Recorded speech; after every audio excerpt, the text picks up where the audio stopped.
आज मैं आपके साथ इन बेकार और ख़राब मोबाइल चार्जर्स का एक बेहतरीन इस्तेमाल शेयर करूंगी जो आज से पहले आपके साथ किसी ने भी शेयर नहीं किया होगा। जब ये इस्तेमाल आप देखेंगे तो आप हैरान हो जाएंगे। आपके ये मोबाइल चार्जर्स ख़राब हो जाते हैं तो आप इनको उठाकर बाहर फेंक देते हैं, इनकी तारें टूट जाती हैं तो आप समझते हैं ये किसी काम की नहीं हैं। तो अब आप इनको फेंकने की गलती बिल्कुल भी मत करना। इसका मुफीद और अनोखा इस्तेमाल देखकर आपके होश उड़ जाएंगे। बगैर हाथ लगाए अरवी काटने और छीलने का एक तेज तरीन तरीका शेयर किया जाएगा और साथ कुछ ऐसी kitchen tips and tricks, kitchen hacks, life hacks share करूंगी जिनसे आपकी टाइम सेविंग होगी, मनी सेविंग होगी और बहुत से काम करने में आपको आसानी होगी। वीडियो इंतहाई इंटरेस्टिंग, अमेजिंग, यूजफुल है। अगर आप वीडियो को फुल वॉच करते हैं तो इसकी छोटी बड़ी टिप्स से आपको बहुत कुछ सीखने को मिलेगा। और अगर आपको मेरी टिप्स पसंद आती हैं तो वीडियो को लाइक, चैनल को सब्सक्राइब और अपने प्यारों में जरूर शेयर कीजिएगा। और अगर पसंद नहीं आती तो आप डिसलाइक भी कर सकते हैं। बढ़ते हैं वीडियो की तरफ। बिस्मिल्लाहिर्रहमानिर्रहीम। अस्सलाम वालेकुम, welcome back to my channel.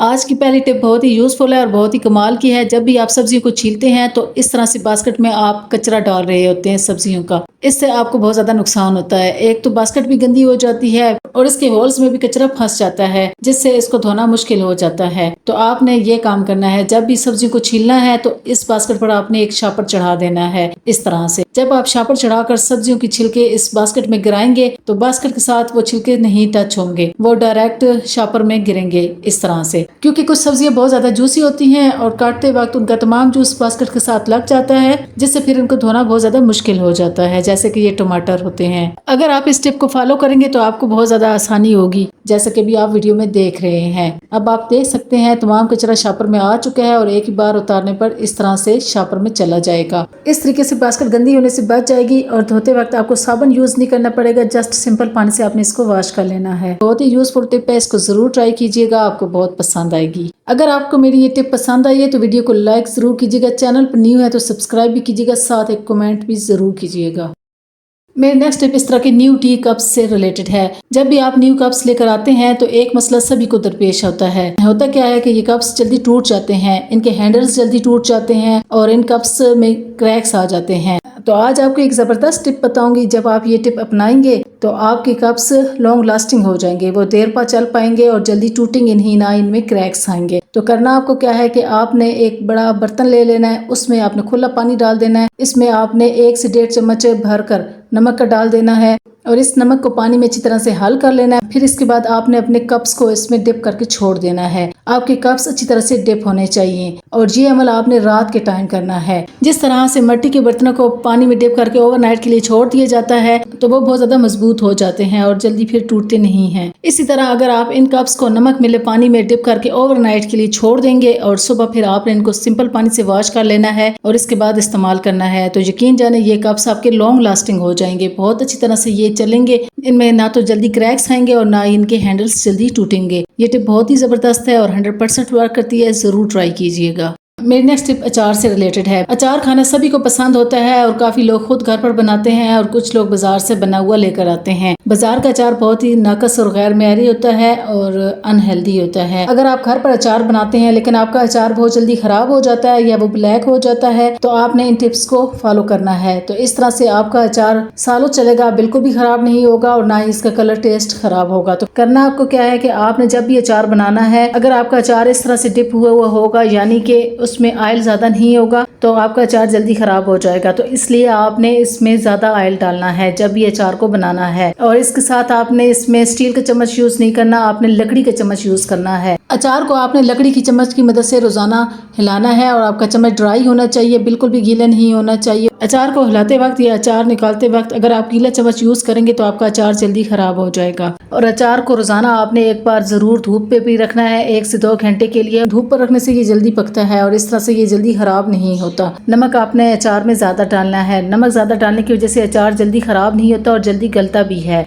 रोजाना आपने अचार को लाजमी हिलाना है, उसको सारा उलट पुलट करना है। ये अमल करने से अचार एक जैसा गलेगा, ये नहीं कि कहीं से हार्ड रह जाएगा और कहीं से सॉफ्ट हो जाएगा। इसलिए इस टिप को लाजमी फॉलो करना है। जिस टाइप का भी आप अचार बनाते हैं ये टिप्स तमाम अचार के लिए हैं। इन टिप्स पर फॉलो करके आप अपने अचार को लॉन्ग लास्टिंग बना सकते हैं, यानी इसको सालों के लिए चला सकते हैं। तो उम्मीद करती हूँ ये यूजफुल टिप्स आपके लिए हेल्पफुल रहेंगी, जरूर ट्राई कीजिएगा। नेक्स्ट टिप मेरी इस तरह के चावल से रिलेटेड है। चावल सभी शौक के साथ खाते हैं और हर घर में खाए जाते हैं। इसलिए हर घर में इनको काफी मिकदार में लाया जाता है और स्टोर भी किया जाता है। सस्ता महंगा चावल हर बंदा स्टोर कर रहा होता है, लेकिन मसला ये होता है कि इसमें कीड़ा पैदा हो जाता है, जैसा कि ब्राउन कीड़ा और सुंडियां इसमें पैदा हो जाती हैं, जैसा कि भी आप देख रहे हैं। इससे फिर चावल खराब हो जाते हैं। चावलों को कीड़ों से महफूज करने के लिए 100% वर्किंग और ऑथेंटिक 2 टिप्स बताऊंगी। आपने जब भी चावल ज्यादा स्टोर करने हो तो आपने ये टिप ट्राई करनी है। आपने बोरिक पाउडर ले लेना है। बोरिक पाउडर बहुत सस्ता मिलता है, ये पैकिंग में भी आता है और खुला भी मिल जाता है। तो इस तरह से आपने चावलों पर इसको इस तरह से गिरा देना है और चावलों में अच्छी तरह से इसको मिक्स करके फिर एयर टाइट कंटेनर में चावलों को रख देना है। बोरिक पाउडर आपने चावलों की मिकदार के हिसाब से इसमें शामिल करना है। अगर 1 किलो चावल है तो 1.5 से 2 चम्मच इसमें ऐड कर दीजिएगा। इस तरह से आपके चावल साल भर के लिए महफूज हो जाएंगे कीड़ों से और ये टिप 100% वर्क करती है। आपने इस बात की टेंशन नहीं लेने की खाते वक्त चावल नुकसान देंगे। जब आपने चावलों को पकाना है तो पकाने से पहले आपने चावलों को अच्छी तरह से 3 से 4 मरतबा वॉश कर लेना है। इस तरह से तमाम पाउडर चावलों से निकल जाएगा और चावल अच्छी तरह से साफ सुथरे हो जाएंगे। अगर आपके पास ये पाउडर अवेलेबल ना हो तो आप ये दूसरी टिप भी ट्राई कर सकते हैं। इसके लिए आपने तेजपात के पत्ते ले लेने हैं। इनको आपने छोटे छोटे पीसेस में करके चावलों में ऊपर नीचे इस तरह से दबा के छोड़ देना है और किसी एयर टाइट कंटेनर में अपने चावलों को महफूज कर लेना है। इस तरह से तेजपात की पत्ते की स्मेल बहुत तेज होती है, इनकी वजह से भी चावलों में कीड़े पैदा नहीं होते। ये दोनों टिप्स ट्राई कीजिएगा, आपके लिए बहुत ही बेनिफिशियल रहेंगी। नेक्स्ट टिप मस्कीटो रिफल से रिलेटेड है और ये बहुत ज्यादा इस्तेमाल की वजह से अक्सर बहुत ज्यादा गंदी हो जाती है। इस पर मट्टी डस्ट बहुत ज्यादा पड़ती रहती है। तो अगर आप इस तरह से गंदी यूज करेंगे तो आपके हाथों पर जर्म्स लगेंगे और फिर आप बीमार हो जाएंगे। तो इसकी सफाई करना भी ज़रूरी है। इसको धोया मत करें, इसको आपने इस तरह से साफ़ करना है। आपने सिपरेट ले लेना है, वो आपने टिश्यू पेपर पर थोड़ा सा लगाकर उसकी मदद से फिर आपने साफ़ कर लेना है। अब आप देख सकते हैं ये कितनी आसानी के साथ और कितनी तेज़ी के साथ साफ़ हो रहा है। अगर आपके पास सिपरेट नहीं है तो फिर आप नेल पॉलिश रिमूवर भी लेकर इसे साफ़ कर सकते हैं। तो इस तरह से भी ये बहुत अच्छी तरह से नीट एंड क्लीन हो जाएगा। सिपरेट से ये जर्म्स फ्री भी हो जाएगा और बहुत ज़बरदस्त तरीके से ये साफ़ होता है। तो अगर आप इस टिप को फॉलो करेंगे तो आपके लिए बहुत ही हेल्पफुल रहेगी। उम्मीद करती हूँ ये टिप भी आपको पसंद आई होगी, ज़रूर ट्राई कीजिएगा। नेक्स्ट टिप भी बहुत ही कमाल की है, जिससे आपका एक बहुत बड़ा मसला हल हो जाएगा। अक्सर आप नेल पेंट लगाते हैं और आपके पास इसको उतारने के लिए अक्सर नेल पॉलिश रिमूवर खत्म हो जाता है या बॉडी स्प्रे भी आपके पास नहीं होता। तो आप इस टिप को ट्राई करके आसानी के साथ अर्जेंट उतार सकते हैं। आपने सिपरेट ले लेना है जो कि अमूमन हर घर में पाया जाता है। अगर आपको कोई कट लग जाता है और ब्लड आ जाता है तो सिपरेट लगाने पर वो रुक जाता है। आपने वो सिपरेट ले लेना है, साथ आपने टिश्यू पेपर ले लेना है, इस पर थोड़ा सा सिपरेट लगा लेना है। तो इस तरह से आपकी नेल पॉलिश साफ हो जाएगी, जैसा कि अभी आप वीडियो में देख रहे हैं। ये टिप बहुत ही यूजफुल है और 100% वर्क करती है, जरूर ट्राई कीजिएगा।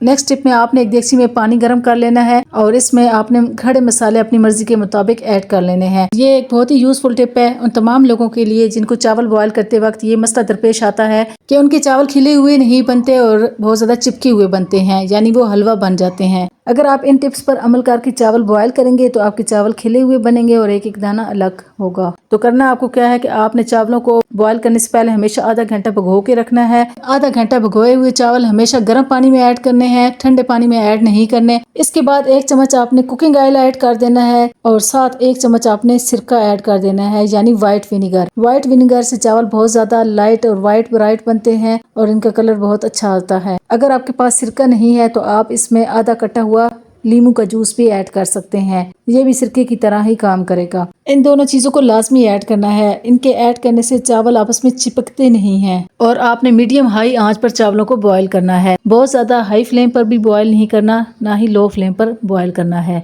तो इस तरीके से आपके चावल हमेशा निखरे हुए, खिले हुए और बहुत ज्यादा ब्राइट कलर में बनेंगे। उम्मीद करती हूँ ये यूजफुल टिप्स आपके लिए हेल्पफुल रहेंगी, जो कि 100% वर्क करती हैं अगर आप इन पर अमल करेंगे। अरवी धोते वक्त अक्सर लोगों के हाथों पर खारिश स्टार्ट हो जाती है और उनको एलर्जी हो जाती है इसके लेसदार पानी की वजह से। बगैर हाथ लगाए आज आपको एक जबरदस्त टिप बताऊंगी जिससे आपको अरवी धोते वक्त ना तो खारिश लगेगी ना ही एलर्जी का मसला दरपेश होगा। तो आपको जब भी ऐसा मसला दरपेश हो तो आपने ये टिप ट्राई करनी है। आपने अरवी को धोते वक्त इसमें थोड़ा सा नमक डाल देना है, 1 से 1.5 चम्मच आपने नमक डाल देना है। फिर 3 चम्मच के करीब आपने इस पर आटा छिड़क देना है और तमाम आटा और नमक आपने अरवियों पर अच्छी तरह से चम्मच की मदद से इस तरह से मल लेना है। इसके बाद आपने इसमें पानी शामिल कर देना है। पानी बहुत ज्यादा ऐड नहीं करना, बस थोड़ा सा ही ऐड करना है। फिर आपने एक विस्कर लेना है और इस विस्कर की मदद से 1 से 2 मिनट आपने इन अरबियों पर इस तरह से इसको चलाना है, जिस तरह से आप वीडियो में देख रहे हैं। यकीन करें इस तरह से आपकी अरबियां बहुत अच्छी तरह से साफ सुथरी हो जाएंगी, तमाम लेसदार पानी इसका निकल जाएगा और फिर आपने इसको सिंपल टैप वाटर से धो लेना है। तो इस तरह से तमाम अरबियां बहुत अच्छी तरह से साफ हो जाएंगी, इनका लेसदार पानी खत्म हो जाएगा। जैसा कि अभी आप देख सकते हैं ये अरबी बहुत अच्छी तरह से साफ हो चुकी हैं और इनका तमाम लेस भी खत्म हो चुका है। तो इस तरह से बगैर हाथ लगाए आप अरबियों को आसानी से धो सकते हैं। इस तरह से आपको ना तो एलर्जी होगी ना आपके हाथों पर खारिश लगेगी। ये बहुत ही जबरदस्त 100% वर्किंग टिप है, जरूर ट्राई कीजिएगा। नेक्स्ट टिप भी मेरी बहुत ही यूजफुल है, जो कि इस तरह के क्लॉथ क्लिप्स से रिलेटेड है, जो कि स्टील के बने होते हैं। ये प्लास्टिक में भी होते हैं और स्टील के भी होते हैं। स्टील के बने हुए क्लॉथ क्लिप से आप इस तरह से फायदा उठा सकते हैं। अक्सर आपके पास मॉस्किटो कॉइल होता है लेकिन उसका स्टैंड टूट जाता है या अक्सर गुम जाता है, तो आप इस तरह के क्लॉथ क्लिप से मॉस्किटो कॉइल का स्टैंड आसानी से बना सकते हैं। तो आप इस तरह से क्लॉथ क्लिप्स को मॉस्किटो कॉइल स्टैंड के तौर पर यूज कर सकते हैं। ये बहुत अच्छी तरह से खड़ा हो जाता है इस पर, जैसा कि भी आपने वीडियो में देखा है। और अगर आप चाहते हैं कि आपका मॉस्किटो कॉइल कम जले और पूरा रिंग ना जले, तो इसके लिए आपने इस टिप को ट्राई करना है। आपने पानी से भरी हुई एक आई ड्रॉप ले लेनी है और मॉस्किटो कॉइल के रिंग पर 2 से 3 ड्रॉप्स करा देने हैं। तो इस तरह से जब आप मॉस्किटो कॉइल को जलाएंगे तो वो उतना ही जलेगा जितना आपने पानी से उस पर निशान लगाया था। तो इस तरह से आपका मॉस्किटो कॉइल वेस्ट नहीं होगा और आपकी मनी सेविंग होगी। ये बहुत ही यूजफुल टिप है, ट्राई कीजिए, आपको बहुत पसंद आएगी। नेक्स्ट टिप भी बहुत ही यूजफुल है, जो कि इस तरह के मोबाइल स्टैंड से रिलेटेड है। ये मोबाइल स्टैंड काफी महंगे होते हैं और हर एक के पास ये नहीं होते, लेकिन अगर आपके पास ये हो तो इससे बहुत ज्यादा आसानी हो जाती है। आप इसको जिस तरह से चाहे मर्जी यूज कर सकते हैं। लेकिन अगर आपके पास ये ना हो तो परेशान होने की जरूरत नहीं है। आपने एक मोबाइल चार्जर ले लेना है जो आपके घर में एक्स्ट्रा पड़ा हुआ हो, चाहे तो पुराना और टूटा हुआ ही क्यों ना हो, तो उसको आपने इस तरह से मोबाइल स्टैंड के तौर पर यूज कर लेना है। ये भी इसी तरह से वर्क करेगा जिस तरह से बाजार वाला मोबाइल स्टैंड वर्क करता है। ये देखिए कितनी आसानी के साथ मोबाइल इस पर खड़ा हो जाता है। तो इस तरह से आप इसको जहां मर्जी रखना चाहें रख के यूज कर सकते हैं। इस तरह से पुराने बेकार मोबाइल चार्जर का बेहतरीन रीयूज भी हो जाएगा और आपकी मनी सेविंग भी होगी। आपको मोबाइल स्टैंड नहीं लेना पड़ेगा। उम्मीद करती हूँ पुराने मोबाइल चार्जर का ये मुफीद इस्तेमाल आपको पसंद आया होगा, जरूर ट्राई कीजिएगा। नेक्स्ट टिप मोबाइल से रिलेटेड है, जो कि बहुत ही यूजफुल है। अक्सर आपके पास मोबाइल होल्डर नहीं होते, तो अक्सर आप जब मोबाइल चार्ज करते हैं तो मोबाइल को चार्ज करने के लिए आपके पास मोबाइल होल्डर नहीं होते, क्योंकि मोबाइल होल्डर आप हर जगह पर फिक्स नहीं कर सकते। तो इसलिए जब कहीं भी ऑफिस में या कहीं भी घर से बाहर आपने मोबाइल को चार्ज करना हो तो आपने अपने साथ एक छोटा शापर रख लेना है। उसमें आपने मोबाइल को इस तरह से डाल लेना है। मोबाइल के चार्जर पर उस शापर को आपने इस तरह से चढ़ा देना है। फिर आपने मोबाइल को जहाँ भी चार्ज करना है इस तरीके से आप मोबाइल को आसानी से चार्ज कर सकते हैं। को चार्जिंग पर लगाने से पहले स्विच बोर्ड के सुराखों को देखना है कि वो बहुत ज़्यादा खुले तो नहीं हैं। अगर वो बहुत ज़्यादा खुले हैं तो इससे आपका चार्जर और मोबाइल दोनों नीचे गिर जाएंगे। तो इसके लिए पहले आपने ये टिप ट्राई करनी है, फिर उसके बाद मोबाइल को चार्जिंग पर लगाना है। आपने एक माचिस की तीली ले लेनी है, वो आपने स्विच बोर्ड के सुराख में उसका बारूद काट के लगा देनी है। तो इस तरह से आपका चार्जर बहुत अच्छी तरह से फिक्स होकर लगेगा और अब आप मोबाइल को आसानी से इस तरह से चार्ज कर सकेंगे, जैसा कि भी आपने वीडियो में देखा है। तो इस तरह से आपका मोबाइल चार्जर भी नहीं गिरेगा और आप पॉलीथीन बैग को मोबाइल होल्डर के तौर पर यूज कर सकेंगे। ये बहुत ही यूजफुल टिप है, इसको जरूर ट्राई कीजिएगा, आपको बहुत पसंद आएगी। और अगर आपको मेरी ये टिप पसंद आई है तो वीडियो को लाइक जरूर कीजिएगा और कमेंट्स में बताइएगा कि आपको कौन सी टिप सबसे ज्यादा पसंद आई है। आज आपके साथ बगैर हाथ लगाए अरवी काटने और छीलने का तेज तरीन तरीका शेयर करूंगी। अब आपको अरवी काटते वक्त ना तो खारिश लगेगी ना ही जलन होगी और आप बहुत तेजी के साथ 5 से 10 किलो अरवी आसानी के साथ बगैर हाथ लगाए काट सकेंगे। आपने अरवी को एक देगची में डाल देना है। इसमें खुला पानी डाल के इसको आपने पकने के लिए 5 मिनट के लिए छोड़ देना है। जैसे ही एक बॉयल आने लगे तो आपने इसको निकाल लेना है। स्ट्रेनर की मदद से छान कर दूसरे बर्तन में ट्रांसफर कर लेना है। इसको आपने बहुत ज्यादा बॉयल नहीं करना, जस्ट एक बॉयल आने पर आपने इसको उतार लेना है। फिर आपने इसको ठंडा कर लेना है और ठंडा करने के बाद फिर आपने एक क्लॉथ बैग ले लेना है, उसमें आपने इसको डाल देना है। इस तरीके से छिलके बहुत ज्यादा सॉफ्ट हो जाते हैं और बहुत आसानी के साथ उतरते हैं। अब आपने इस क्लॉथ बैग पर टाइटली नॉट्स लगा देनी है और हाथों की मदद से आपने इसको इस तरह से मसलना है। तो इस तरह से छिलका बहुत आसानी के साथ उतरना शुरू हो जाएगा। इस टिप को आपने एंड तक वॉच करना है। इसके एंडिंग रिजल्ट देखकर आपका दिल खुश हो जाएगा और आप इस टिप को अपनाने पर मजबूर भी हो जाएंगे। तो आप देखेंगे कि सिर्फ 2 मिनट ही लगेंगे और आपकी तमाम अरवियों का छिलका बहुत आसानी से उतर जाएगा। अब आप देख सकते हैं काफी सारी अरवियां छिल चुकी हैं, कुछ के ऊपर थोड़ा बहुत छिलका रह चुका है। इन छिलकों को उतारने के लिए आपने एक चम्मच ले लेना है और बैग की मदद से अरवी को पकड़कर इस तरह से छिलकों को उतार लेना है। बहुत आसानी के साथ छिलके उतर जाएंगे, जैसा कि अभी आप वीडियो में देख रहे हैं। आपको कोई मेहनत नहीं करना पड़ रही। इस तरीके से अरवी आपके हाथों के साथ टच नहीं होगी और अरवी का लेस आपके हाथ को नहीं लगेगा, जिससे आपके हाथों को खारिश नहीं लगेगी। और आप नहायत आसानी के साथ अरवी का छिलका उतार सकेंगे। काफी लोग अरवी को खाना इसीलिए पसंद नहीं करते क्योंकि इसको काटते वक्त उनके हाथों को खारिश होती है। तो अगर वो इस टिप को फॉलो करेंगे तो उनको अरवी छीलने में बहुत आसानी होगी और इस तरह से उनके हाथ खारिश जलन से महफूज रहेंगे। अब मैं आपको इसकी कटिंग का तेज तरीन तरीका बताती हूँ। बगैर हाथ लगाए आप किस तरह से अरवी को काट कर सकते हैं। इसके लिए आपने एक फोर्क ले लेना है, उसमें आपने अरवी को इस तरह से फंसा लेना है और फिर छुरी की मदद से इस तरह से कट कर लेना है। इस तरह से आपके हाथ अरवी को टच नहीं होंगे, जैसे कि भी आपने वीडियो में देखा है। आपने कटी हुई अरवी को धोते वक्त कुछ भी नहीं लगाना, सिंपल पानी के साथ वॉश कर लेना है और फ्राई करके मसाला भून के बना लेना है। यकीन करें ये इतनी टेस्टी बनती है और बहुत जल्दी गलती भी है। इनको गलने में टाइम भी नहीं लगता, 5 से 10 मिनट में ये बहुत अच्छी तरह से सॉफ्ट हो जाएंगी। अरवी को काटने और छीलने का मैंने बगैर हाथ लगाए तेज तरीन तरीका आपको बता दिया है। उम्मीद करती हूँ मेरी ये टिप्स आपको पसंद आई होंगी। पसंद आई है तो वीडियो को लाइक शेयर और सब्सक्राइब जरूर कीजिएगा। मिलती हूँ नेक्स्ट वीडियो में। अल्लाह हाफिज।